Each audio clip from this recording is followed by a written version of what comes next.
अच्छा, एनीवे, तो बात हम ये करें कि जंग जो है अभी खत्म नहीं हुई, रादर जंग अभी शुरू हुई है। और हमारी फौज तो हमारी सरहदों का दिफा कर रही है, पर हमें अपनी मुल्की और कौमी सालमियत का दिफा किस तरह करना है, आपसी नफाक को हमने नहीं खैर खातिर में लाना।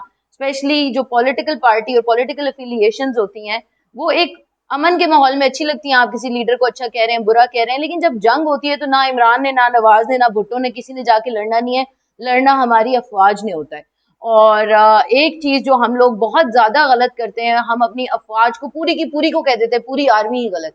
किसी भी इदारे में अच्छा बुरा बंदा हो सकता है। ये बात भी मैं इसलिए करी क्योंकि जब मैं ऐसी बातें करती हूँ तो लोग कहते हैं नहीं, कोई भी इदारा एहतसाब से ऊपर नहीं होता, तो आर्मी का भी एहतसाब। मैं ये नहीं कह रही कि किसी का एहतसाब ना हो, आप किसी को अच्छा जाने बुरा जाने, वो आपकी पर्सनल चॉइस है, लेकिन ब्लैटेंटली बिल्कुल पब्लिकली आके इस तरह की बातें करना अपनी आर्मी के खिलाफ, ये बिल्कुल भी हमें कहीं पे फायदा नहीं देगा। हम में और फलस्तीन, यमन, लीबिया, इराक, इन सब में क्या फर्क है? सिर्फ एक आर्मी का फर्क है, वरना वही जेनोसाइड हमारे साथ भी हो रहा हो। तो फिर एक बंदा गलत हो सकता है, दो गलत हो सकते हैं, पूरी आर्मी तो गलत नहीं हो सकती। मेरी अपनी फैमिली में, आपकी में भी होंगे, शोहदा भी हैं, गाजी भी हैं, वो लोग भी हैं जिन्होंने अपनी पूरी पूरी जिंदगी 3-3 4-4 महाज लड़ने में लगा दी। तो क्या हम उनको भी गलत कह रहे हैं?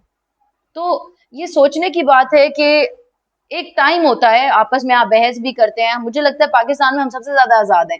हमने देखा है इंडियन एक्टर्स को और सुपरस्टार्स को कि जो चाह के भी सही बयानात नहीं दे पा रहे, और वो मतलब दे आर फोर्स्ड के वो ऐसे बयान पाकिस्तान के खिलाफ दें। हम तो फिर भी सबसे आजाद हैं, हमारे स्टार्स का, इन्फ्लुएंसर्स का, जिसका जो दिल करता है वो बात कर लेता है। और हमें अगर ये आजादी दी गई है तो हम उसका पास भी रखना चाहिए, क्योंकि ये जंग अभी ऑन गोइंग है, ये होनी है। मैं चाहती नहीं हूँ कि होए, कोई भी नहीं चाहता कि होए, हम चाहते हैं अमन हो। मेरी तो आधी फैमिली एलओसी के ऊपर रहती है, तो मैं तो कभी नहीं चाहूंगी। अभी जब रीसेंट जंग हुई है तो मेरे ननियाल में उनके घरों के अंदर बम लगे आके, तो मैं तो नहीं चाहूंगी। लेकिन ये मेरे चाहने से नहीं है, ये आपके चाहने से नहीं है। ये जंग तवालत पकड़ेगी, चीजें दोबारा घूम के सर्कल में आएंगी। हमें रेडी रहना चाहिए, हमें आपसी नफाक और इन सारी चीजों को बुला के इस वक्त सिर्फ पाकिस्तान का सोचना चाहिए। फॉर एग्जाम्पल, बहन भाई आपस में लड़ते हैं, लेकिन अगर घर में कोई चोर डाकू कोई खूंखार जानवर आ जाता है तो बहन उठा के छुरी भाई की पीठ में तो नहीं खोप देगी ना, वो उसके हाथ में पकड़ाएगी कि ये अगर रहेगा तो मैं बचूंगी ना। तो सबसे पहले हमारा मुल्क है, हमारी अफवाज है, उनके होने से हम हैं।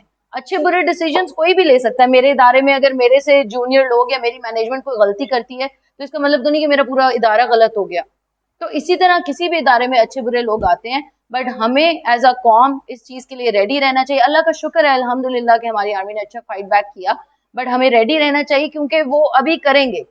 अगर वो फिजिकल फ्रंट से वॉर नहीं करेंगे तो वो डिजिटल फ्रंट से करेंगे। वो फेक प्रोपेगेंडा फैलाएंगे, फेक चीजें स्प्रेड करेंगे। तो हमें एट ऑल टाइम्स रेडी रहना चाहिए। और अपने मुल्क के लिए सबसे पहले हमारा मुल्क है, सबसे पहले पाकिस्तान है, उसके बाद कोई और चीज है। ठीक है, थैंक यू।